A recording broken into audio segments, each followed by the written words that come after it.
ಬಿಹಾರ ಚುನಾವಣೆಯ ಫಲಿತಾಂಶ ಮಹಾಗಠಬಂಧನ ನಾಯಕರಿಗೆ ಕನಸಿನಲ್ಲೂ ಬೆಚ್ಚಿ ಬೀಳೋ ತರ ಮಾಡಿಬಿಟ್ಟಿದೆ.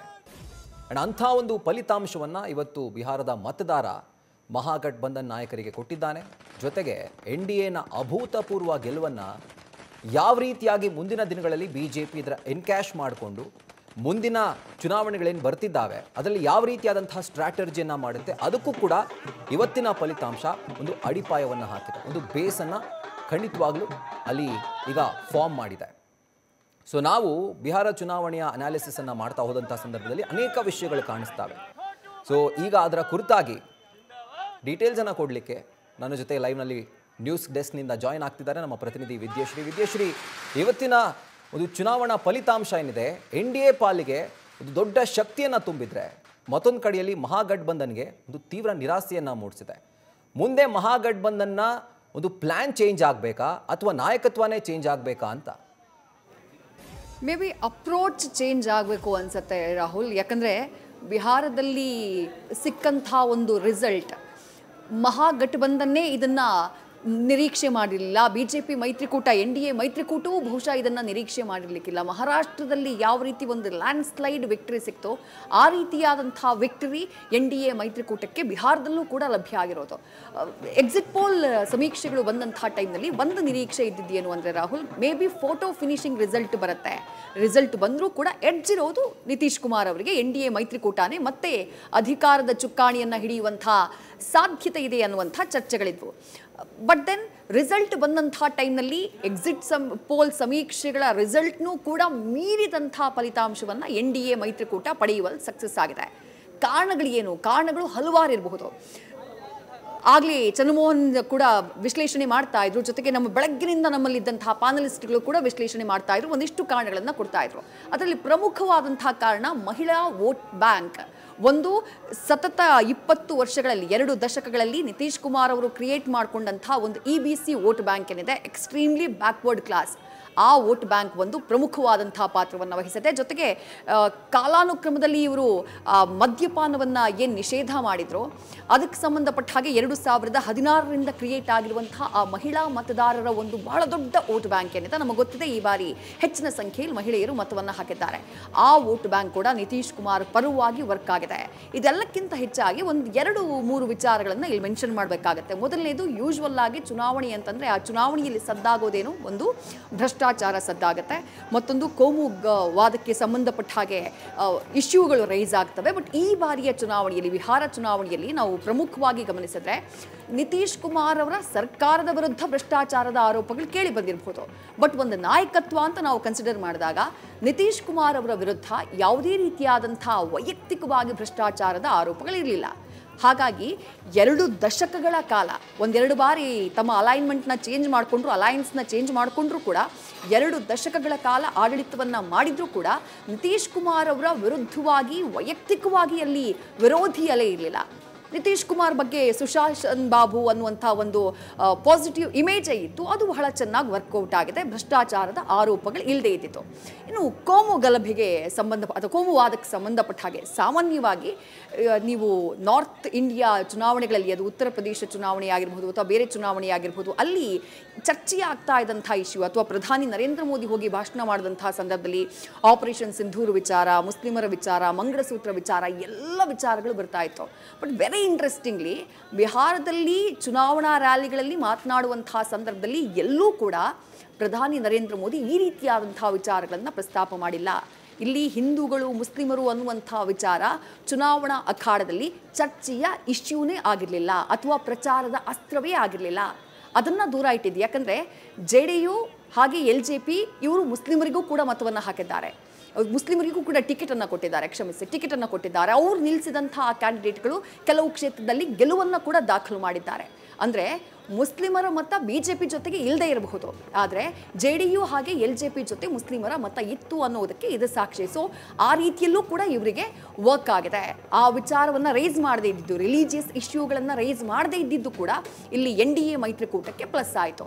ಇನ್ನು ಬಹಳ ದೊಡ್ಡ ಮತ ಬ್ಯಾಂಕ್ ಆಗಿ ಕ್ರಿಯೇಟ್ ಆಗಿರುವಂಥ ಮಹಿಳಾ ಮತ ಬ್ಯಾಂಕ್, ನಾನಾಗಲೇ ಹೇಳಿದೆ ಈ ಬಾರಿ ದಾಖಲೆಯ ಪ್ರಮಾಣದಲ್ಲಿ ಮಹಿಳಾ ಮತದಾರರು ಮತವನ್ನು ಹಾಕಿದ್ದಾರೆ. 72% ಹೆಣ್ಮಕ್ಳೇ ವೋಟ್ ಹಾಕಿದ್ದಾರೆ. ಪುರುಷರಿಗಿಂತ ಸುಮಾರು 9 ಶೇಕಡಾದಷ್ಟು ಹೆಚ್ಚುವರಿ ಮತವನ್ನು ಮಹಿಳಾ ಮತದಾರರು ಹಾಕಿದ್ದಾರೆ. ಅವರು ಇಲ್ಲಿ ಡಿಸೈಡಿಂಗ್ ಫ್ಯಾಕ್ಟರ್ ಆಗಿದ್ದಾರೆ. ಎಲ್ಲಕ್ಕಿಂತ ಹೆಚ್ಚಾಗಿ ಗ್ಯಾರಂಟಿಗಳ ಘೋಷಣೆ ಆಯಿತು. ಮಹಾಗಠಬಂಧನ್ ಆಗಲಿ NDA ಮೈತ್ರಿಕೂಟ ಆಗಲಿ ಸೆಳೆಯೋಕ್ಕೆ ಪ್ರಯತ್ನ ಪಟ್ಟಿದ್ದು ಯಾರನ್ನ ಅಂದರೆ ಮಹಿಳಾ ಮತದಾರರನ್ನ. ಅವರನ್ನು ಸೆಳೆಯುವಂಥ ಯೋಜನೆಗಳನ್ನು ಘೋಷಣೆ ಮಾಡಿದರು.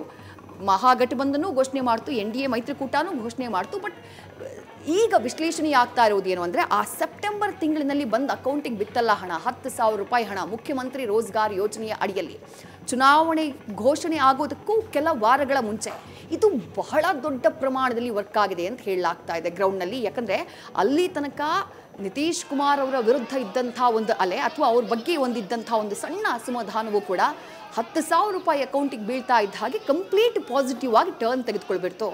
ಇದು ಬಹಳ ದೊಡ್ಡ ಮಟ್ಟದಲ್ಲಿ ಒಂದು ಇಂಪ್ಯಾಕ್ಟ್ ಕ್ರಿಯೇಟ್ ಮಾಡೋದಕ್ಕೆ, NDA ಪರವಾಗಿ ಇಂಪ್ಯಾಕ್ಟ್ ಕ್ರಿಯೇಟ್ ಮಾಡೋದಕ್ಕೆ ಕಾರಣ ಆಯಿತು ಅಂತ ಹೇಳಲಾಗ್ತಾ ಇದೆ. ಇದೆಲ್ಲವೂ ಅವರ ಗೆಲುವಿಗೆ ಶಕ್ತಿಯನ್ನು ತುಂಬಿದಂಥ ವಿಚಾರಗಳು. ಇನ್ನು ಮಹಾಗಠಬಂಧನ್ ವಿಚಾರಕ್ಕೆ ಬರೋದಾದರೆ 2020ರ ವಿಧಾನಸಭಾ ಚುನಾವಣೆ, ಬಿಹಾರ ವಿಧಾನಸಭಾ ಚುನಾವಣೆಯನ್ನು ನಾವು ರೀಕಾಲ್ ಮಾಡಿಕೊಂಡ್ರೆ ಆ ಟೈಮ್ನಲ್ಲಿ ತೇಜಸ್ವಿ ಯಾದವ್ ಬಗ್ಗೆ ಆ್ಯಕ್ಚುಲಿ ಒಂದು ಬಹಳ ಪಾಸಿಟಿವ್ ಆದಂಥ ಒಂದು ಒಪಿನಿಯನ್ ಕ್ರಿಯೇಟ್ ಆಗಿತ್ತು.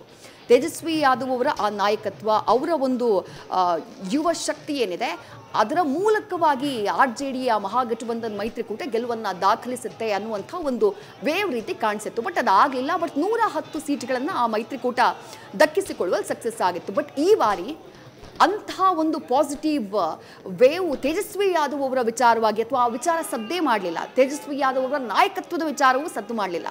ಒಂದು, ಅವರನ್ನು ಮುಖ್ಯಮಂತ್ರಿ ಅಭ್ಯರ್ಥಿಯನ್ನ ಘೋಷಣೆ ಮಾಡಿದ್ದೇ ತಡವಾಗಿದೆ. ಘೋಷಣೆ ಮಾಡಿದಂಥ ನಂತರದಲ್ಲೂ ಈ ವೈಯಕ್ತಿಕ ಸರ್ವೆಗಳೆಲ್ಲ ಇರ್ತವಲ್ಲ, ಕೆಲವೊಂದಿಷ್ಟು ಸರ್ವೆಗಳು, ಯಾರು ಪಾಪ್ಯುಲರ್ CM ಕ್ಯಾಂಡಿಡೇಟ್ ಅಂತ ಬಂದಾಗ ಹಲವರು ತೇಜಸ್ವಿ ಯಾದವ್ ಅವರ ಹೆಸರನ್ನು ಉಲ್ಲೇಖ ಮಾಡಿದ್ದು. ಪರ್ಸೆಂಟೇಜ್ ವೈಸ್ ಕೂಡ ನಿತೀಶ್ ಕುಮಾರ್ಗಿಂತ ಹೆಚ್ಚಾಗಿ ತೇಜಸ್ವಿ ಯಾದವ್ ಅವರಿಗೆ ಹೆಚ್ಚಿನ ಮತದಾರರು, ಅದು ಚುನಾವಣಾ ಪೂರ್ವ ಸಮೀಕ್ಷೆಗಳಲ್ಲಿ, ಚುನಾವಣೋತ್ತರ ಸಮೀಕ್ಷೆಗಳಲ್ಲಿ ನಿತೀಶ್ ಕುಮಾರ್ ಅವರ ಬದಲಾಗಿ ತೇಜಸ್ವಿ ಯಾದವ್ ಅವರನ್ನೇ ಹೆಚ್ಚಿನ ಸಂಖ್ಯೆಯಲ್ಲಿ ಮತದಾರರು ಕನ್ಸಿಡರ್ ಮಾಡಿತ್ತು. ಅದನ್ನು ಬಿಟ್ಟರೆ ಪ್ರಶಾಂತ್ ಕಿಶೋರ್ ಅವರನ್ನು ಕೂಡ ಕನ್ಸಿಡರ್ ಮಾಡಿದ್ರು. ಬಟ್ ಚುನಾವಣಾ ಫಲಿತಾಂಶವನ್ನು ಗಮನಿಸಿದ್ರೆ ಮುಖ್ಯಮಂತ್ರಿಯಾಗಿ ತೇಜಸ್ವಿ ಯಾದವ್ ಅವರು ಓಕೆ ಏನೋ, ಬಟ್ ಒಂದು ಸರ್ಕಾರವಾಗಿ ಅಥವಾ ಒಂದು ಆಡಳಿತ ನಡೆಸುವಂತಹ ಪಕ್ಷವಾಗಿ ಅವರ ಪಕ್ಷವನ್ನು ಕನ್ಸಿಡರ್ ಮಾಡಿಲ್ಲ. ಮಹಾಗಠಬಂಧನ್ನ ಕನ್ಸಿಡರ್ ಮಾಡುವಂಥ ಕೆಲಸಕ್ಕೆ ಬಿಹಾರದ ಮತದಾರರು ಹೋಗಿಲ್ಲ. ಹೀಗಾಗಿ ಹೋಲ್ ಆ್ಯಂಡ್ ಸೋಲ್ ಕಂಪ್ಲೀಟ್ ಮೆಜಾರಿಟಿಯನ್ನು NDA ಮೈತ್ರಿಕೂಟ ಕೊಟ್ಟಿದ್ದಾರೆ. ಮತ್ತೊಮ್ಮೆ NDA ಮೈತ್ರಿಕೂಟ ವೆರಿ ರೇರ್ಲಿ ಅಂತ ಅನ್ಸುತ್ತೆ ಈ ರಾಜಕಾರಣದ, ದೇಶದ ರಾಜಕಾರಣದಲ್ಲಿ ಈ ರೀತಿಯಾಗಿ ಪದೇ ಪದೇ ಒಂದೇ ಮೈತ್ರಿಕೂಟಕ್ಕೆ ಅಧಿಕಾರವನ್ನು ಕೊಡೋದು ಬಹಳ ವಿರಳ. ಎಲ್ಲ ರಾಜ್ಯಗಳಲ್ಲಿ ಇದಾಗೋದಿಲ್ಲ. ಸಾಮಾನ್ಯವಾಗಿ ಒಂದು ಅವಧಿಗೆ ಒಂದು ಮೈತ್ರಿಕೂಟ ಬಂದರೆ ಮುಂದಿನ ಅವಧಿಗೆ ಮತ್ತೊಂದು ಪಕ್ಷ ಬರುತ್ತೆ, ಸಾಮಾನ್ಯವಾಗಿ ನಡೆಯುವಂಥದ್ದು. ಬಟ್ 2 ದಶಕಗಳ ಕಾಲ ಆಡಳಿತವನ್ನು ನಡೆಸಿ ಈಗ ಮತ್ತೊಂದು ಟರ್ಮ್ಗೆ ನಿತೀಶ್ ಕುಮಾರ್ ಅವರ ನೇತೃತ್ವದಲ್ಲಿ NDA ಮೈತ್ರಿಕೂಟ ಇಷ್ಟೊಂದು ದೊಡ್ಡ ಪ್ರಮಾಣದಲ್ಲಿ ಮ್ಯಾಂಡೇಟನ್ನು ಪಡೆದಿದೆ ಅಂತಂದರೆ, ಅಂದರೆ 2010ರಲ್ಲಿ ಯಾವ ರೀತಿಯಾದಂಥ ಒಂದು ಮ್ಯಾಂಡೇಟ್ ಸಿಕ್ಕಿತ್ತೋ 200ಕ್ಕೂ ಹೆಚ್ಚಿನ ಸೀಟ್ಗಳನ್ನು ಮೈತ್ರಿಕೂಟಕ್ಕೆ ಬಿಹಾರದ ಮತದಾರರು ಕೊಟ್ಟಿದ್ರು. ಇವತ್ತು ಅದೇ ವಿಶ್ವಾಸವನ್ನು ವ್ಯಕ್ತಪಡಿಸಿದ್ದಾರೆ. ಇವತ್ತು ಅದೇ ರೀತಿಯಾಗಿ ದೊಡ್ಡ ಮ್ಯಾಂಡೇಟ್ನ ಕೊಟ್ಟಿದ್ದಾರೆ. ಹಲವು ವಿಚಾರಗಳು ಇಲ್ಲಿ NDA ಪರವಾಗಿ ವರ್ಕ್ ಆಗಿದೆ. ಹಲವು ವಿಚಾರಗಳಲ್ಲಿ ಅಪ್ರೋಚ್ನಲ್ಲಿ ಫೇಲ್ ಆಗಿದೆ ಮಹಾಗಠಬಂಧನ್. ಈ ಕಾರಣಕ್ಕಾಗಿ ಇಂಥದ್ದೊಂದು ಅಭೂತಪೂರ್ವವಾದಂಥ result, landslide victory NDA ಮೈತ್ರಿಕೂಟಕ್ಕೆ ಅಂತ ಅನ್ಸುತ್ತೆ ರಾಹುಲ್. ಈಗ ವಿದ್ಯಾಶ್ರೀ, ನಾವು ಯಾವ ರೀತಿಯಾಗಿ NDAನ ವಿಕ್ಟ್ರಿ ಅನಾಲಿಸಿಸ್ ಮಾಡ್ತಾ ಇದ್ದೀವೋ, ಮತ್ತೊಂದು ಕಡೆಯಲ್ಲಿ ಮಹಾಗಠಬಂಧನ್ನ ಅಪ್ರೋಚ್ ಬಗ್ಗೆ ಕೂಡ ನಾವು ಮಾತಾಡಬೇಕು. ಒಂದು ಕಡೆ ಅವರ ಮತಬುಟ್ಟಿಯನ್ನು ಭದ್ರಪಡಿಸ್ಕೊಳ್ಳುವಲ್ಲಿ ಅವರು ವಿಫಲರಾಗಿದ್ದರು. ಮತ್ತೊಂದು ಕಡೆಯಲ್ಲಿ EBC, ಯೂಶಲ್ ಆಗಿ JDU ಹಾಗೂ BJPಯ ಒಂದು ಮತ ಬ್ಯಾಂಕ್ ಏನಾಗಿದೆ ಅದಕ್ಕೆ ಕೈ ಹಾಕುವಂಥ ಯತ್ನದಲ್ಲಿ ತಮ್ಮ ಮತಬುಟ್ಟಿಯನ್ನೇ ಅವರು ಸೇಫ್ ಮಾಡ್ಕೊಳ್ಳಿಲ್ವಾ ಅಂತ. ಅಂದರೆ ಎಸ್ಪೆಷಲಿ ಮುಸ್ಲಿಂ ವೋಟರ್ಸ್ ಇರ್ಬೋದು, OBC ವೋಟರ್ಸ್ ಇರ್ಬೋದು, ಅಥವಾ ದಲಿತ್ ವೋಟ್ಸ್ ಇರ್ಬೋದು, ಇದೆಲ್ಲವೂ ಕೂಡ ಜನ್ಸುರಾಜ್ ಪಾರ್ಟಿಯಿಂದ, AIMIM ಇಂದ, ಅದರ ಜೊತೆಗೆ RJDಯಿಂದಾನೇ ಸ್ಪ್ಲಿಟ್ ಆಗಿ ಹೋಗಿರುವಂಥ ತೇಜ್ ಪ್ರತಾಪ್ ಯಾದವ್ ಅವರ JJD ಪಕ್ಷ, ಇದೆಲ್ಲವೂ ಅವರ ಮತಬುಟ್ಟಿಗೆ ಡೈರೆಕ್ಟಾಗಿ ಕೈ ಹಾಕಿದ್ವು. ಆದರೆ ಆ ಒಂದು ಸಂದರ್ಭದಲ್ಲಿ ಆ ಬುಟ್ಟಿಯನ್ನು ಸೇಫ್ ಮಾಡಿಕೊಳ್ಳಲು ಎಲ್ಲೋ ಒಂದು ಕಡೆ ಮಹಾಗಠಬಂಧನ ನಾಯಕರು ವಿಫಲರಾಗಿದ್ದಾರೆ ಅಂತ. ಇದನ್ನು ಒಂದು ಕಾರಣ ಅಂತ ಹೇಳಿ ಕನ್ಸಿಡರ್ ಮಾಡಬಹುದು ರಾಹುಲ್. EBCಗೆ ಹೆಚ್ಚಿನ ಸಂಖ್ಯೆಯಲ್ಲಿ ಸೀಟ್ಗಳನ್ನು ಕೊಟ್ಟಿದ್ರು RJDಯಿಂದ. ನಿತೀಶ್ ಕುಮಾರ್ ಅವರ ಪಕ್ಷ JDUಗಿಂತ ಹೆಚ್ಚಿನ ಸಂಖ್ಯೆಯಲ್ಲಿ ಸೀಟ್ಗಳನ್ನು ಕೊಡಲಾಗಿತ್ತು. ಬಟ್ ಟ್ರೆಡಿಷನಲ್ ವೋಟ್ ಬ್ಯಾಂಕ್, ಇದು ನಿತೀಶ್ ಕುಮಾರ್ ಅವರು ಕ್ರಿಯೇಟ್ ಮಾಡಿಕೊಂಡಿರುವಂಥ ಬಹಳ ದೊಡ್ಡ ಪ್ರಮಾಣದ vote bank, EBC vote bank. Extremely backward class complete ಆಗಿ ನಿತೀಶ್ ಕುಮಾರ್ ಅವರ ಪರವಾಗಿ ನಿಂತಿತ್ತು. ಅದ್ರ ಜೊತೆಗೆ OBC ಅವರು ಕೂಡ ನಿಂತ್ಕೊಂಡ್ಬಿಟ್ರು. ಮೇಲ್ವರ್ಗದವರು ಬಿಜೆಪಿಯ ಕಾರಣಕ್ಕಾಗಿ ನಿತೀಶ್ ಕುಮಾರ್ ಅವರ ಜೊತೆಗೆ ನಿಂತ್ಕೊಂಡ್ಬಿಟ್ರು.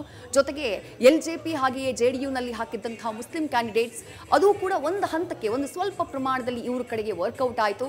ಬಟ್ EBCಗೆ ವೋಟ್ ಬ್ಯಾಂಕ್ ಅನ್ನು EBCಗೆ ಸೀಟ್ಗಳನ್ನು ಕೊಟ್ಟರು ಕೂಡ ಟಿಕೆಟ್ಗಳನ್ನು ಕೊಟ್ಟರು ಕೂಡ ಮ್ಯಾನೇಜ್ ಮಾಡುವಲ್ಲಿ ಕ್ಯಾಲ್ಕುಲೇಟ್ ಮಾಡುವಲ್ಲಿ ಮಹಾಗಠಬಂಧನ್ ಎಲ್ಲೋ ಒಂದು ಕಡೆ ಫೇಲ್ಯೂರ್ ಆದ ಹಾಗೆ ಕಾಣಿಸ್ತಾ ಇದೆ. ಅಥವಾ ಇವರಿಗೆ ಇದ್ದಂತಹ ಪಾಸಿಟಿವ್ ಥಿಂಗ್ಸ್ಗಳೇನಿದ್ದಾವೆ, ಪಾಸಿಟಿವ್ ಫ್ಯಾಕ್ಟರ್ಸ್ ಏನಿದ್ದಾವೆ, ಅದು ಮಹಾಗಠಬಂಧನ್ ವಿಚಾರದಲ್ಲಿ ಕಂಪ್ಲೀಟ್ಲಿ ನೆಗೆಟಿವ್ ಆಗಿ ಚುನಾವಣಾ ಅಖಾಡದಲ್ಲಿ ವರ್ಕ್ ಆದ ಹಾಗೆ ಕಾಣಿಸ್ತಾ ಇದೆ. ವಿಶ್ವಾಸದ ವಿಚಾರಕ್ಕೆ ಬಂದರೆ NDA ಮೈತ್ರಿಕೂಟದ ಮೇಲೆ ವಿಶ್ವಾಸ ಹೆಚ್ಚಿತ್ತು ಬಿಹಾರದ ಮತದಾರರಿಗೆ. ಅದೇ ರೀತಿಯಾದಂತಹ ವಿಶ್ವಾಸವನ್ನು, ಅದಕ್ಕಿಂತ ಹೆಚ್ಚಿನ ಪ್ರಮಾಣದ ವಿಶ್ವಾಸವನ್ನು ಬಿಹಾರದ ಮತದಾರರಲ್ಲಿ ಕ್ರಿಯೇಟ್ ಮಾಡುವಲ್ಲಿ ಮಹಾಗಠಬಂಧನ್ನ ನಾಯಕರು, ಅದು ರಾಹುಲ್ ಗಾಂಧಿ ಆಗಿರಬಹುದು ಅಥವಾ ತೇಜಸ್ವಿ ಯಾದವ್ ಅವರಾಗಿರಬಹುದು, ಫೇಲ್ಯೂರ್ ಆದರು ಅನ್ನೋದಕ್ಕೆ ಈ ಒಂದು ಫಲಿತಾಂಶ ರಿಸಲ್ಟ್ ಅನ್ನು ಕೊಡ್ತಾ ಇದೆ. Rahul. Right Vidhishree, thank you ಡೀಟೇಲ್ಸ್ಗೆ. ನ್ಯೂಸ್ ಫಸ್ಟ್ ನಿರ್ಭೀತಿಯಿಂದ ನಿಮ್ಮ ಪರವಾಗಿ.